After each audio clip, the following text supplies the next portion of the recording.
Welcome to the reviews. This week we have a controversy brewing, I think. Ooh. We're reviewing Jurassic World Fallen Kingdom. Yeah. Now I'm going to say this in fairness begin with that this series is cherished to me. It is. So I can put blinders on for all the many plot holes that everybody always complains about in Jurassic World movies. I can usually look past. But Jurassic World Fallen Kingdom did have a few glaring ones that kind of bugged me. So the movie starts out where the old two characters, Bryce Dallas Howard, she, for some reason, wants to save these dinosaurs. There's going to be a volcanic explosion that's supposed to wipe these dinosaurs off the planet. And just like in today's age, like, we created them. Should the government be protecting these? Should they not be? And she kind of gets convinced that, okay, we're going to protect these dinosaurs, we're going to transfer them, but we need your help, Bryce Dallas Howard. Yeah. And then she goes to Chris Pratt, she's like, I need your help, Chris Pratt. And he agrees. And then because he's the only one that can get Blue, the Velociraptor. Can get Blue back. Nobody can get near a Velociraptor. Oh. They can smell you from 300 feet away, you know? That's right. Yeah, so then the story continues. It takes an odd turn in the middle, which I didn't mind still, because in my head, in this day and age, do I think what would happen would probably happen because all the jerks and corrupt people and crime organizations out there, I'm okay. Yeah. But then the last half an hour to 20 minutes starts, and I'm sitting there scratching my head, and I'm like, oh boy. You know what? Okay, without spoiling anything, I'll say I can understand where they're going from point A to point B. I didn't mind the outcome of the movie, just the way they got there. It was horrible, yeah, for sure. But what bothered me the most about it was so simple to rectify. So if I could just change one facet of it and maybe take out 20 minutes at the end of the movie, or just like change it, that little tiny bit, it would have been so much better. But it wasn't enough for me to be like, you know. Let's get into it. Yeah. So no one knew they were building the park on a dormant volcano. Like, that probably should have been something they checked. Maybe they didn't have the technology 25 years ago. Yet they have an island reserved to transfer. There's Bryce Dallas Howard. She's this dino activist. We gotta save these dinos. Lady, you made them. Make more! You find out that Hammond had a partner. Yes. Retconned right there. We don't know how to explain it, so we're just gonna write this guy in. These raptors can smell 300 yards away, yet they get in a room, this dinosaur doesn't know where the kids are or where anybody is. You're like, really? Really?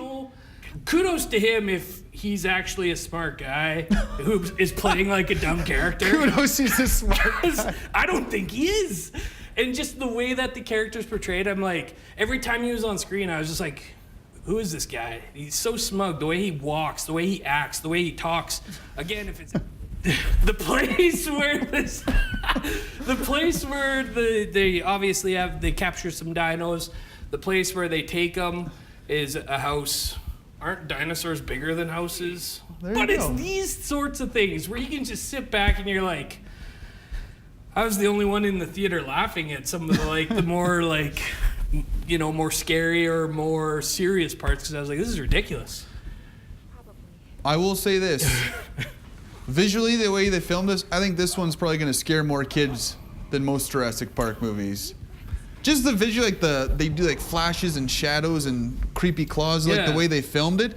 I was thinking, I'm like, man, it's definitely gonna scare a few the younger kids. That's what they're going for, right? Like, kids just absolutely they eat these movies up. Do I love seeing these dinosaurs on the screen? Yeah. Am I excited for Jurassic World Part 3? Always. Was it the most cinematically blowing my mind movie? No. I was a little disappointed by the end.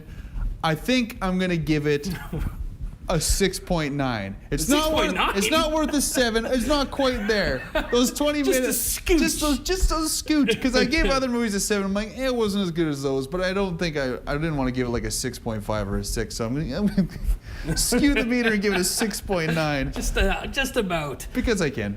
There's so much more I'd love to get in depth. Obviously, that just goes into spoiling.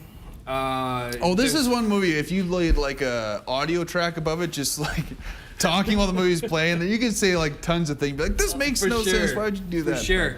But for me, a lot of it just takes me out of it. Like, I want to be watching the movie. I don't want to be scoffing every 5 minutes going, that's dumb. That's me going. Yeah. And as much as I love dinosaurs, which I do, it's hard to choke this one down. This feels like a Jurassic Park 3, like the original. I love Jurassic Park 3. Of course you do.